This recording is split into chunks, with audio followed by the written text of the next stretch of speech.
Fairy lights twinkled overhead, casting a warm glow on the backyard.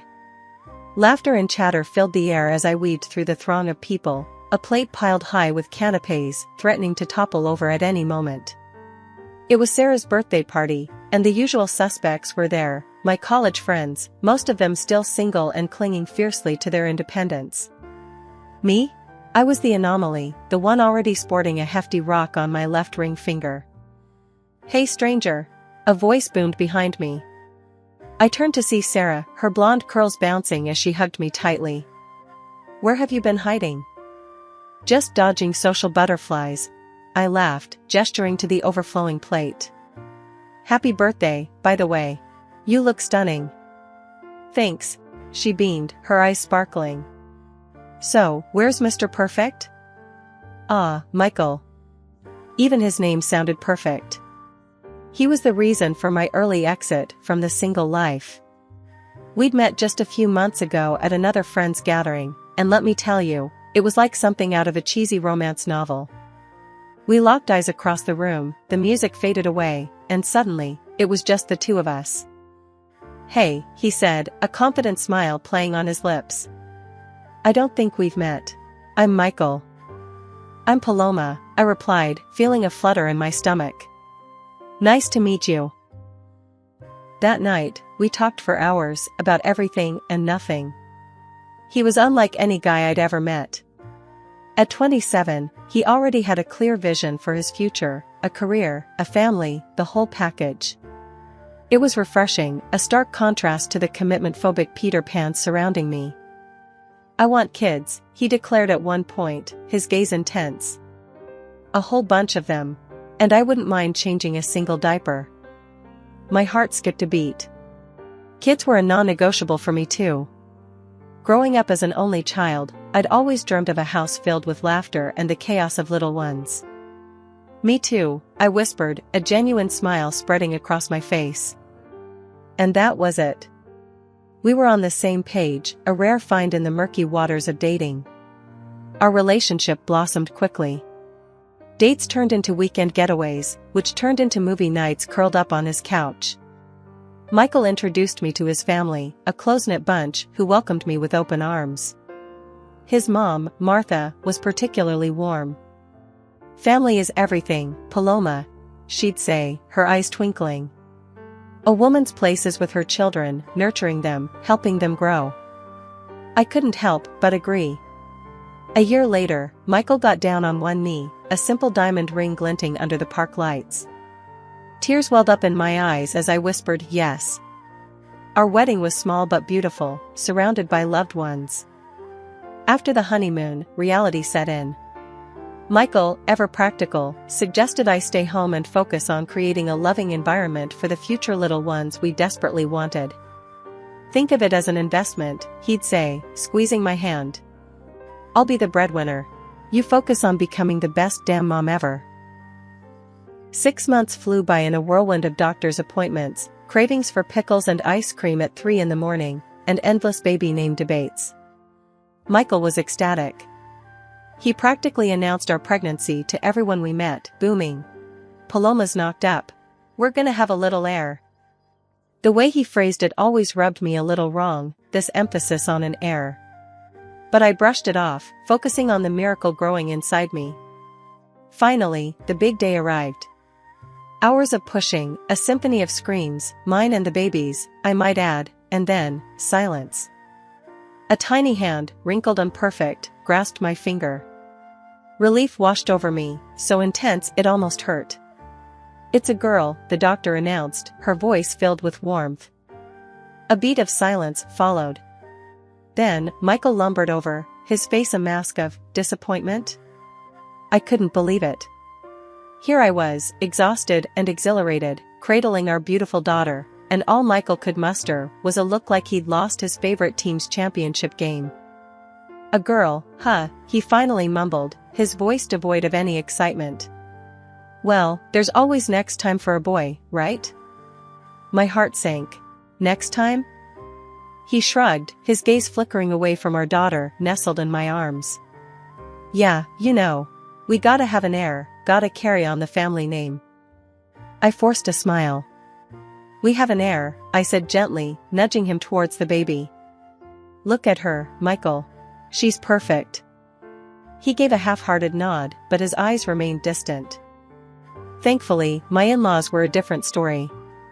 Martha, the moment she laid eyes on her granddaughter, Emily, practically went into grandma overdrive. She fussed over her, cooed at her, and showered her with tiny clothes and stuffed animals. A little princess, she declared, beaming. Just what this family needs. Michael's initial coldness towards Emily persisted.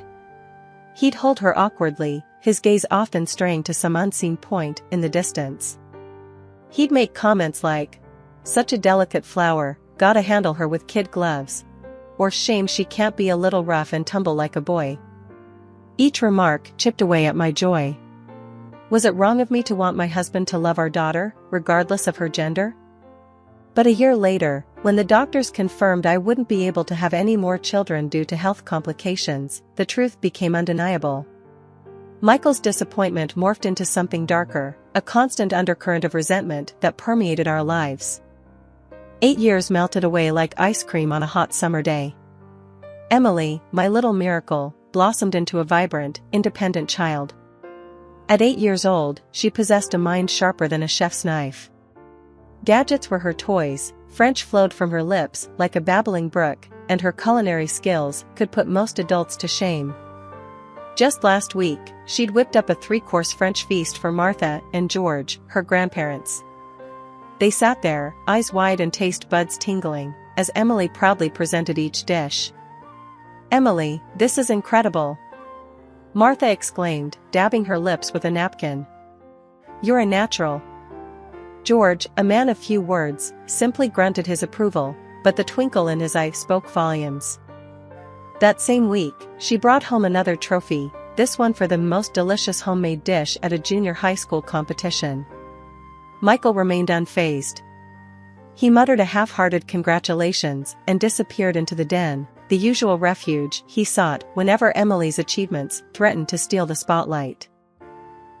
One evening, as Emily built an elaborate Lego castle on the living room floor, tears welled up in her big brown eyes. "Mommy," she sniffled, her lower lip trembling. "Why doesn't Daddy ever seem happy about my stuff?" My heart ached. This wasn't new. Michael's indifference towards Emily had been a thorn in my side for years. I always brushed it off, telling myself he just wasn't good at expressing affection. But seeing the confusion cloud Emily's bright eyes, a fierce protectiveness surged through me. "Hey, sweetie," I knelt beside her, pulling her into a hug. "Don't you worry about that. Your dad loves you very much, he just doesn't know how to show it." That night, after Emily drifted off to sleep, I confronted Michael. He was sprawled on the couch, flipping through sports channels, a beer balanced precariously on the coffee table. "Michael," I said, my voice tight with frustration, "we need to talk about Emily. She came to me today, crying. She feels like you don't love her because you never seem happy about anything she does." He looked at me, his expression a mixture of annoyance and defensiveness. "Look," he said, his voice gruff. "I do my best, okay? I pay the bills, put a roof over her head. Isn't that enough? She craves your approval, your support. The least you can do is pretend to be interested," I said, my voice trembling with anger.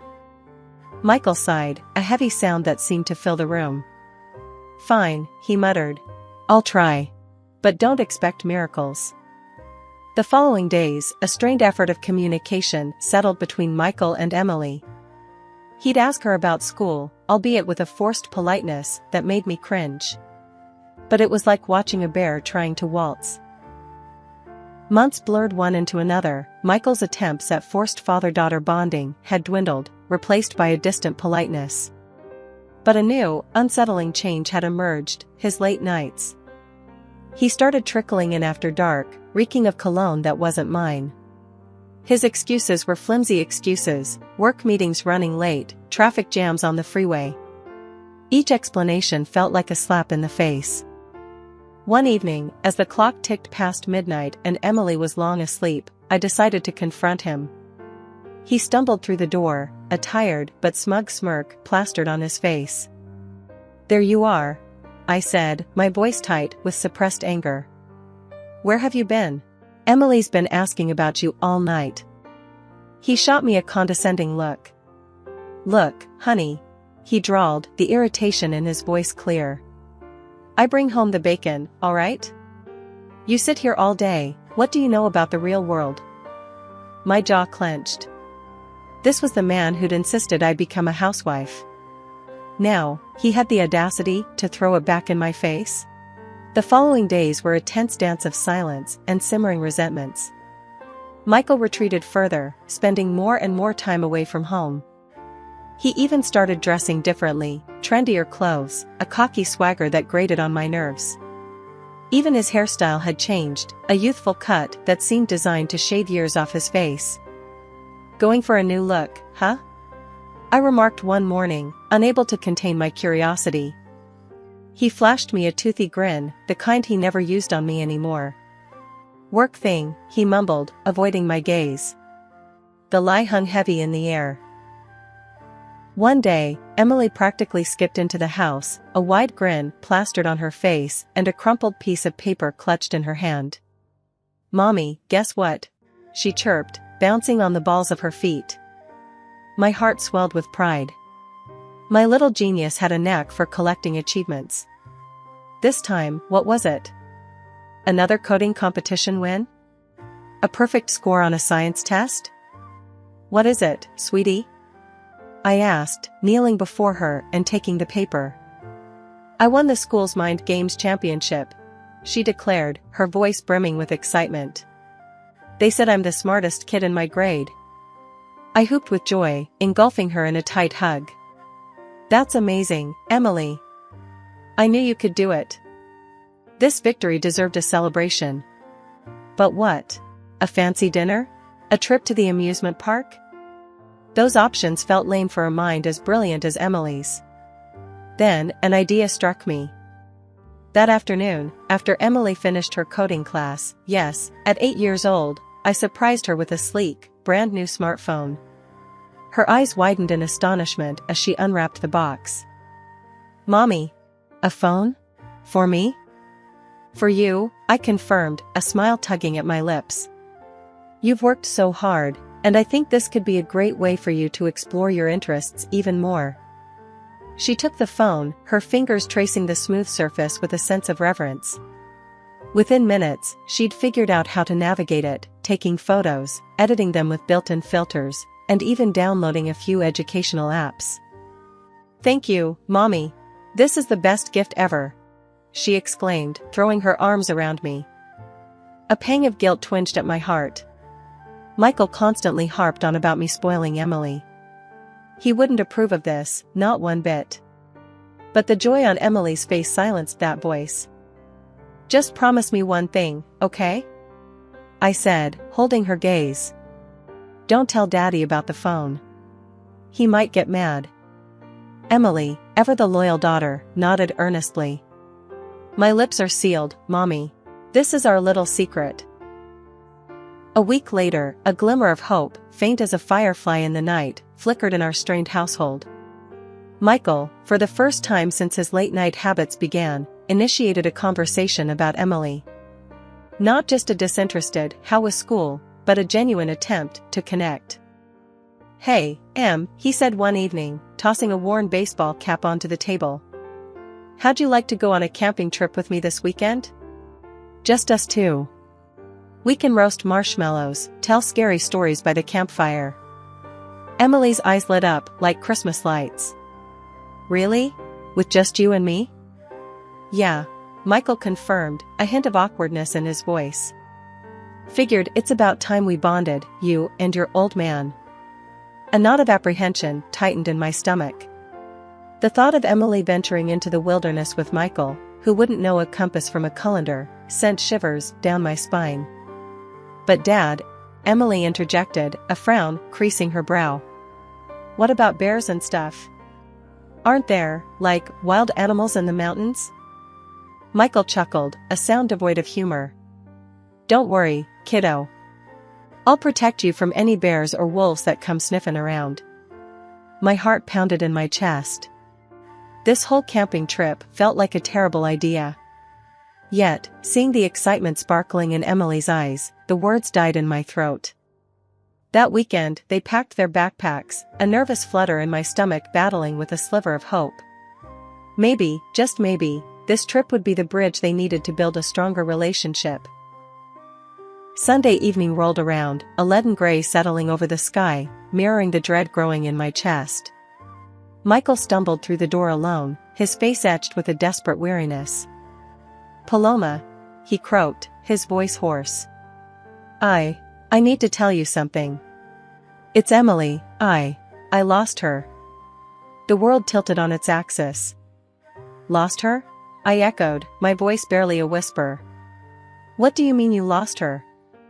He looked up, his eyes red-rimmed and pleading. "We were hiking in the mountains, and she wandered off. I called for her, searched everywhere, but..." Fury surged through me, hot and blinding. "And you just came home now? Why didn't you call the police?"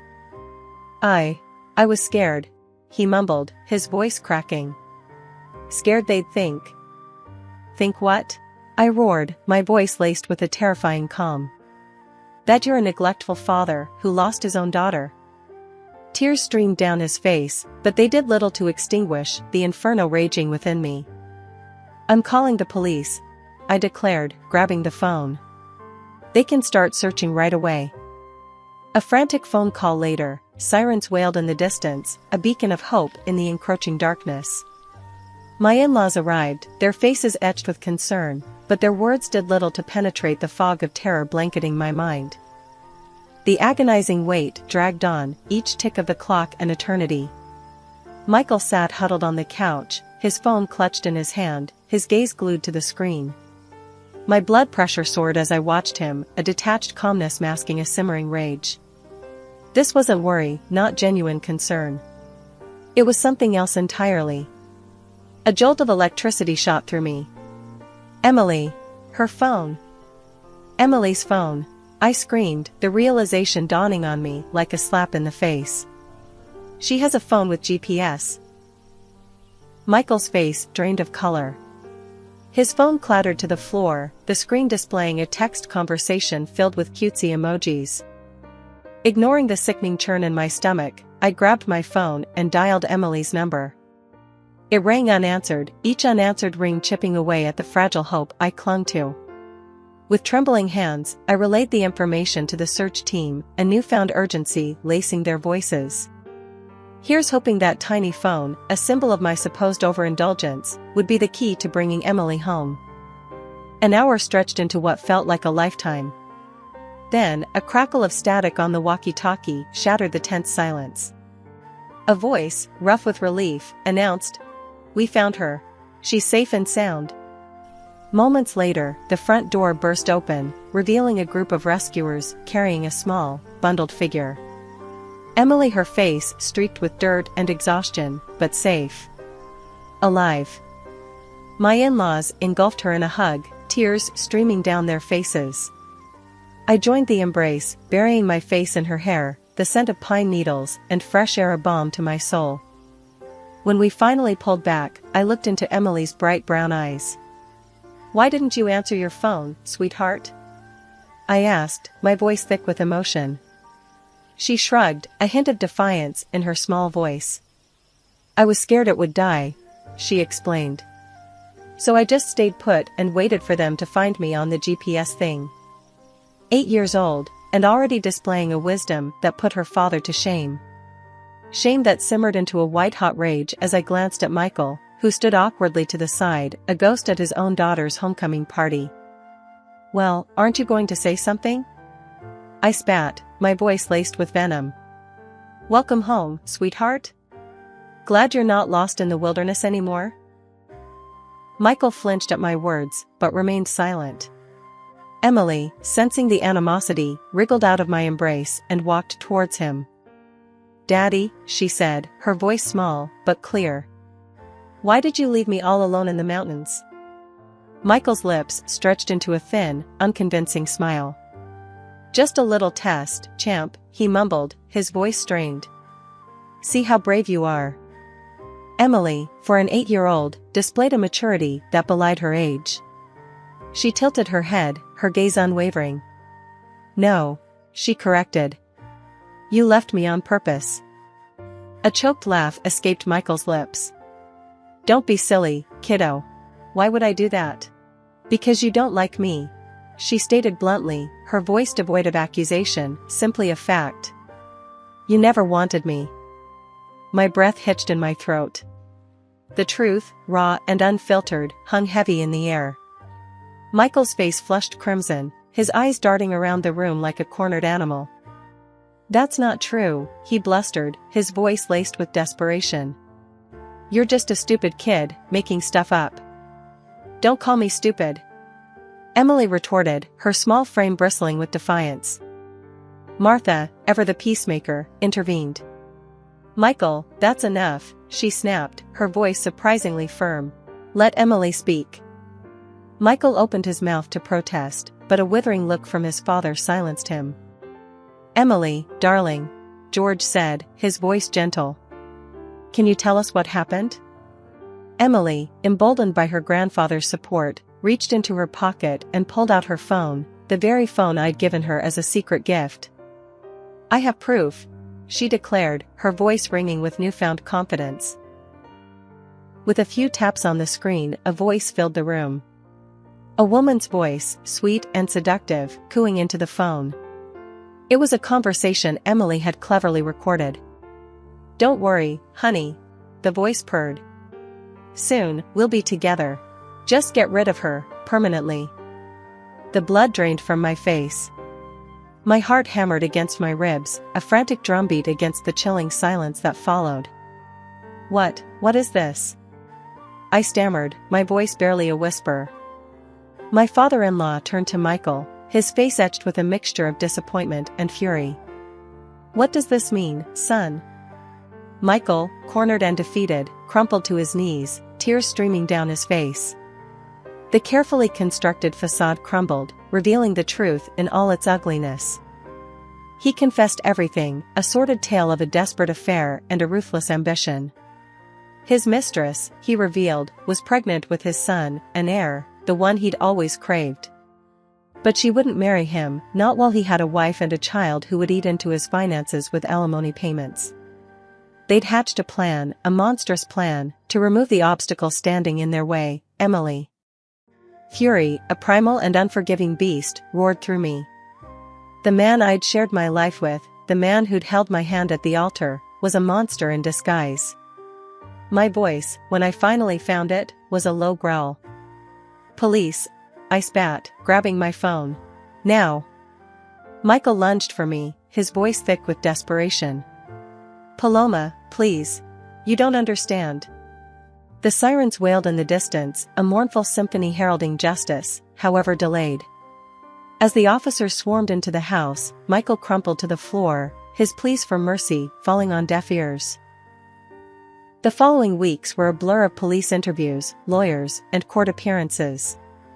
Emily, bless her brave heart, held her ground. She recounted the events in the mountains, her voice steady and unwavering as she exposed her father's cruelty. The recording on her phone, a testament to his monstrous plan, became the centerpiece of the prosecution's case. The trial was a media frenzy. Michael and his mistress, a viper with painted nails and a heart as cold as ice, pointed fingers at each other, each desperate to shift the blame. Their lies, however, were as flimsy as tissue paper against the weight of evidence. Justice, though slow, did prevail. Michael and his mistress were found guilty of attempted murder.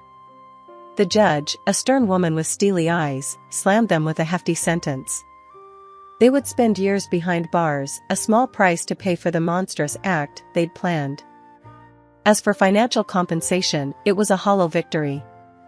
Money couldn't erase the scars etched upon my soul, the fear that had choked me in the agonizing hours of Emily's disappearance. Yet, it served as a symbolic punishment, a reminder of the life they'd so heartlessly tried to extinguish. Perhaps the most satisfying blow came from Michael's own family. Martha and George, their faces etched with a profound disappointment, publicly disowned their son. They stood by me and Emily, their unwavering support a balm to our wounded hearts. Emily and I moved away, leaving behind the ghosts of the past. It wasn't easy. There were nightmares that clawed at my sleep. But with each sunrise, with each shared laugh with Emily, the shadows receded.